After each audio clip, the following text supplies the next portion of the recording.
হঠাৎ করে আমার ঘুম ভেঙে যায়। আমি ঘুম থেকে উঠে দেখি কাকিমা আমার সাথে কেমন যেন আচরণ করছেন। আমি বললাম, কাকিমা, আপনি আমার সাথে কি করছেন? কাকিমা আমাকে বলল, আমি তোমার সাথে কি করছি তুমি দেখছো না?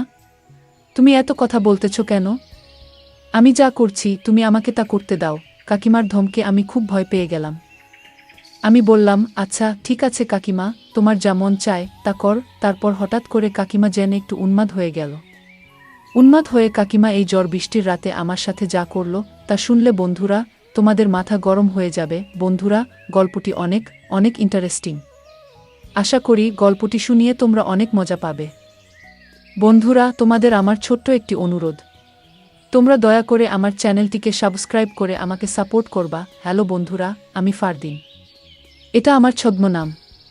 বর্তমানে আমার বয়স 25 বছর। আজকে আমি তোমাদের মধ্যে যে গল্পটি বলবো, তখন আমার বয়স ছিল 13 কিংবা 14 বছর। আমার কাকা ছিলেন একজন ছোটখাটো ব্যবসায়ী। মাঝে মধ্যেই কাকা যখন ব্যবসার কাজে বিভিন্ন জায়গা চলে যেতেন, তখন 3 দিন 4 দিন এমনকি 1 সপ্তাহ পর্যন্ত বাড়ির বাইরে থাকতেন। যখনই কাকা বাড়িতে থাকতেন না, তখনই কাকিমাদের বাড়িতে আমাকে থাকতে হতো। কারণ এক হচ্ছে কাকিমার বিয়ে হয়েছে মাত্র বছর 2। কাকিমার এখনও কোনো সন্তানাদি হয়নি। আর 2 হচ্ছে কাকিমা একলা একলা থাকতে অনেক ভয় পেতেন। কাকা যখন ব্যবসার কাজে বিভিন্ন জায়গা চলে যেতেন এবং বাড়িতে আসতে পারতেন না, তখন কাকিমা একলা একলা রাতে থাকতে পারতেন না। তিনি খুব ভয় পেতেন। আমাদের বাড়িটা খুব নির্জন ছিল। আমাদের বাড়িতে আর কোনো ছেলে মেয়ে ছিল না। আমার কাকা তো সবে মাত্র কিছুদিন হলো বিয়ে করেছেন। আর আমি আমার বাবার একমাত্র সন্তান। আমাদের কোনো ভাই বোন ছিল না। আমাদের বাপ চাচা মিলে মোট 2 জন, আমার আব্বু এবং আমার কাকা। অর্থাৎ এক কথায় বলতে গেলে এই বাড়িতে 14-15 বছরের ছেলে যদি থাকে, তাহলে শুধুমাত্র আমি। রাতে কাকিমা যখন একা একা বাড়িতে থাকতেন, তখন কাকাই আমাকে বলতেন, তোর কাকিমা একা একা থাকলে সে অনেক ভয় পায়। বাড়িতে তো আমাদের অন্য কোনো মানুষ নাই। তুই আমাদের ভাইয়ের ছেলে হলে কি আর আমার ছেলে হলে কি? তুই তো আমাদের একমাত্র ছেলে। তুই তো জানিস আমি একটা ছোটখাটো ব্যবসা করি। আমাকে মাঝে মধ্যেই ব্যবসার কাজে বাইরে থাকতে হয়। যখন আমি বাইরে থাকি তখন তুই আমাদের বাসায় থাকবে। কারণ তোর কাকিমা রাত্রিবেলায় একা একা থাকতে পারে না। আর তাছাড়াও তোর কাকিমা প্রেসারের রোগী। আমি যখন বাড়িতে থাকব না, তখন তুই আমাদের বাসায় গেস্ট রুমে থাকবে। আর তোর কাকিমার কাছ থেকে টাকা নিয়ে যা বাজার সদাই লাগে সব কিছু করে দেবে। আর তোর কাকিমার দেখাশোনা করবে। আমি বললাম, ঠিক আছে কাকা, কাকিমার যা যা বাজার লাগে সব কিছু আমি করে দেব। এ নিয়ে তুমি কোনো চিন্তা করো না। তারপর থেকেই বন্ধুরা, কাকা যখন বাড়িতে থাকতো না, তখন কাকাদের এখানে আমাকে থাকতে হতো। কাকিমা যে রুমে থাকতো ঠিক পাশের রুমেই আমি থাকতাম। কিন্তু আমি যখনই কাকাদের রুমে যেতাম, অর্থাৎ কাকার এখানে রাতে থাকতে যেতাম, তখনই কাকিমা আমাকে ডেকে নিয়ে যেত তার রুমে এবং আমাকে নিয়ে গল্প করত। অনেকক্ষণ টিভি দেখত। আমার কাকিমা ইন্টারমিডিয়েট পর্যন্ত পড়ালেখা করেছে। আর এদিকে আমি ক্লাস 8-এ পড়তাম। মাঝে মধ্যে কাকিমা আমাকে পড়াতো বটে, তবে বেশিরভাগ সময় কাকিমা আমাকে নিয়ে গল্প করত এবং বিভিন্ন রোমান্টিক মুভি দেখত। একদিন আমি কাকাদের এখানে থাকতে গেলে কাকিমা আমাকে বলল, বাবা ফারদিন, আজকে তুমি আমার এখানে থাকবে। বাইরে যে ঝড় বৃষ্টি আর বজ্রপাত হচ্ছে তাতে আমি খুব ভয় পাচ্ছি। আমি বললাম, কাকিমা সমস্যা কি? বাইরে বজ্রপাত থাকলেও তো সমস্যা নাই, চতুর্দিকে তো বিল্ডিং, আপনার কোনো ভয় নাই। তারপরও কাকিমা বলল, বাবা ফারদিন, তোমাকে আমি যা বলছি তুমি তাই করো। আমার আজকে খুব একটা ভালো লাগছে না। তুমি আজকে আমার পাশে থাকবা, তা না হলে আমার খুব খারাপ লাগবে। আমি বললাম, আচ্ছা ঠিক আছে কাকিমা, তোমার যেহেতু খারাপ লাগছে তাহলে তো নিশ্চয়ই তোমার পাশে আমাকে থাকতে হবে। কিছুক্ষণ পর কাকিমা আমাকে বলল, বাবা ফারদিন, অনেক দিন ধরে তোমার সাথে আমার গল্পগুজব আড্ডাবাজি হয়নি।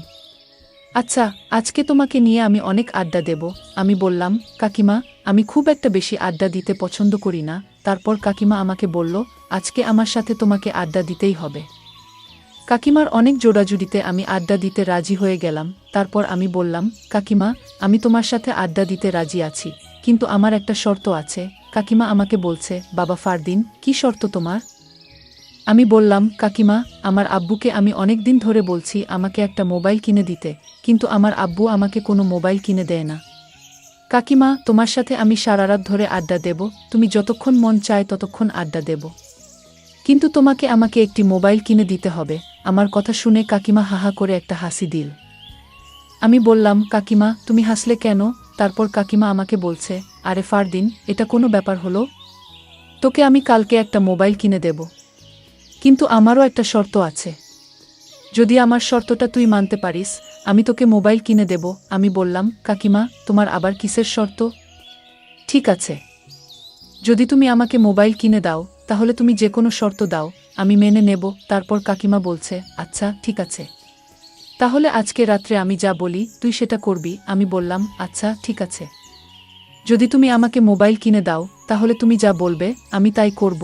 এভাবে কাকিমার সাথে কথা বলতে বলতে গল্প করতে করতে সময় কেটে যাচ্ছে, কখন তা বুঝতেই পারিনি। গল্প করতে করতেই আমি লক্ষ্য করলাম কাকিমা আমার দিকে কেমনভাবে যেন তাকিয়ে রয়েছেন। কাকিমার তাকানোর মধ্যে যেন একটা রহস্য লুকিয়ে আছে। আমি বললাম, কাকিমা যা মন চায় তা করুক, কাকিমা যা বলে আমি তাই করব, এর বিনিময়ে তো আমি একটা মোবাইল পাব। এই ভেবে কাকিমার শর্তে রাজি হয়ে গেলাম। তারপর আমি কাকিমাকে বললাম, কাকিমা এবার বলো তোমার শর্তটা কি? কাকিমা বলল, আরে ফারদিন, এত তাড়াহুড়ো করছিস কেন? আস্তে আস্তে তোকে আমি সব বলছি। আমার যে কি শর্ত তা তুই রাত হলেই বুঝবি। এবার চলো আমরা শুয়ে পড়ি। আর এদিকে বাইরে প্রচুর ঝড় বৃষ্টি হচ্ছে। কিছুক্ষণ পর কাকিমা আমাকে বলল, বাবা ফারদিন, আজকে আমার খুব খারাপ লাগছে।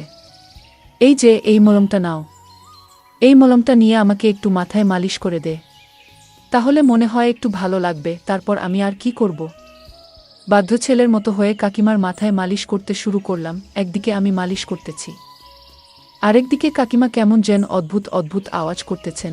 আমি বললাম, কাকিমা তুমি এরকম অদ্ভুত আওয়াজ করতেছ কেন?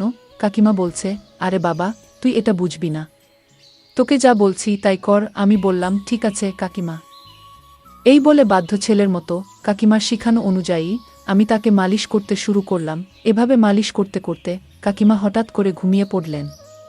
আমিও ঘুমিয়ে পড়লাম। গভীর রাতে ঘুমের মধ্যে আমি অনুভব করলাম কেউ আমার সাথে যেন ভিন্নরকম কিছু করার চেষ্টা করছে।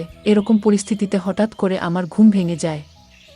আমি ঘুম থেকে উঠে দেখি কাকিমা আমার সাথে কেমন জানি করছে। আমি বললাম, কাকিমা আপনি আমার সাথে কি করছেন? কাকিমা আমাকে বললেন, আমি তোমার সাথে কি করছি তুমি দেখছো না? তুমি এত কথা বলতেছ কেন? আমি যা করছি তুমি আমাকে তা করতে দাও। কাকিমার ধমকে আমি খুব ভয় পেয়ে গেলাম। আমি বললাম, আচ্ছা ঠিক আছে কাকিমা, তোমার যা মন চায় তা কর। তারপর হঠাৎ করে কাকিমা যেন একটু উন্মাদ হয়ে গেলেন। উন্মাদ হয়ে কাকিমা এই ঝড় বৃষ্টির রাতে আমাকে তার সাথে মিলাতে বললেন। অর্থাৎ সে যা যা আমাকে বললেন আমি তাই যেন করতে লাগলাম। কারণ আমি যদি কাকিমার কথা না শুনি, তাহলে তো কালকে কাকিমা আমাকে মোবাইল কিনে দেবেন না। একটা মোবাইলের আশায় কাকিমা যা বলছেন আমাকে তাই করতে হলো। তারপর কাকিমা আমার সাথে এমন কিছু করতে লাগলেন যার ফলে আমার অবস্থা খুব খারাপ হয়ে যেতে লাগলো। তখন আমি কাকিমাকে বললাম, কাকিমা তুমি আমাকে যে কাজ করার ইঙ্গিত দিচ্ছ সেটা করা কি ঠিক হবে? কাকা জানতে পারলে মনে কষ্ট পাবেন। তখন কাকিমা আমাকে বললেন, ফারদিন তোমার কি মোবাইল লাগবে না?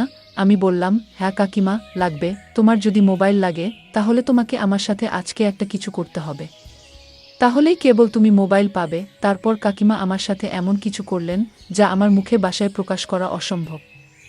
আমিও তখন নিয়ন্ত্রণ হারিয়ে যা করার তাই করলাম। তারপর কাকিমার ইচ্ছামতো আমার সাথে অনেকক্ষণ বিনোদন করলেন। একটা পর্যায়ে তিনি ক্লান্ত হয়ে গেলেন। তারপর আমি কাকিমাকে বিনয়ের সাথে বললাম, কাকিমা কাকার সাথে কখনো এরকম কিছু বলবেন না, আপনাকে অনুরোধ করলাম। কাকা জানতে পারলে আমাকে মেরে ফেলবে। তখন কাকিমা বললেন, আরে পাগল, তুমি এই বিষয় নিয়ে কোনো চিন্তা করো না। তুমি তো আমার কথায় থাকছো তাই না? তোমার কাকা জানবে কি করে? এখানে তুমি আর আমি ছাড়া তো কেউ নেই। ফারদিন তুমি অনেক সুন্দর, তোমাকে আমার অনেক পছন্দ, তুমি কিউট একটা ছেলে। তোমাকে আমি অনেক ভালোবাসি, কিন্তু আমি তোমাকে কখনো বলতে পারিনি। তোমাকে নিয়ে বিনোদন করা আমার অনেক দিনের শখ। আজকে তুমি আমার ইচ্ছা পূরণ করছো। ঠিক আছে ফারদিন বন্ধুরা, তারপর আমি আর কি করব? আমিও তো একজন মানুষ, আমারও তো কিছু না কিছু আছে। তারপর যা হওয়ার তাই হলো। অনেকক্ষণ বিনোদনের পর ক্লান্ত হয়ে পড়লাম। বন্ধুরা, দিনটি ছিল আমার জন্য অনেক রোমান্টিক স্মরণীয়। বন্ধুরা, আজকে এ পর্যন্তই। আমি আবার আসব তোমাদের মধ্যে নতুন কোনো গল্প নিয়ে। বন্ধুরা, ভিডিওটি যদি ভালো লাগে তাহলে একটি লাইক দাও। বন্ধুরা, এরকম ধরনের ইন্টারেস্টিং ভিডিও পেতে তোমরা অবশ্যই আমার চ্যানেলটিকে সাবস্ক্রাইব করে আমাকে সাপোর্ট করবে। পরিশেষে তোমাদের সকলের নেক হায়াত কামনা করি।